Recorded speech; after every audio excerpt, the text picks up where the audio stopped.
ওস্তাদ জি, আমার কাছে আমার তো সকল কিছু আল্লাহর রহমতে মোটামুটি এই, অভাব বলতে কি দুনিয়া তো ক্ষণস্থায়ী, চাই এখানে কোনো কিছু নেই। মহান আল্লাহ পাক রব্বুল আলামিন যা করে বান্দার মঙ্গলের জন্য, কাল পরকালে যে ওস্তাদ জি, আমি একজন মানে আপনার এই এই যে কবর গুলো সব সকল কিছু এগুলো সম্পত্তি আপনার, এই যে কবর, আপনি একজন কবরের, আপনি কবর সম্পর্কে আপনি কিছু বলবেন? কবর হইলো মুসলমানদের একটা পবিত্র জায়গা, যে যাও তত ভালো করে যাও, সে কবর তত শান্তিতে থাকবো।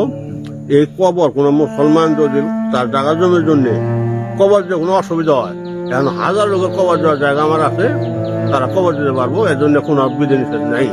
ওস্তাদ জি, আমি বলেন আমি কি কি লেখাপড়া করছেন? আমি এডুকেশন আমি গ্রাজুয়েশন নিয়েছি 1986 সাল, ঢাকা ইউনিভার্সিটি পড়তে গেছিলাম, টাকা পয়সা নিয়ে আর পড়তে পারিনি, চাকরি নিয়ে দিনাজপুর চলে গেছি।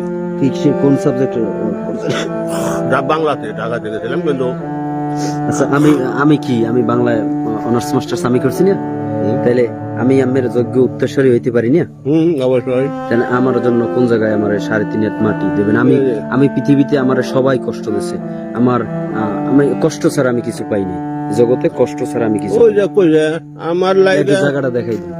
আরে দিন রাত কবর করিস নাই, আমি পীড়িতের নলে পোড়া, মরার পরে আমায় মারিস না তোরা,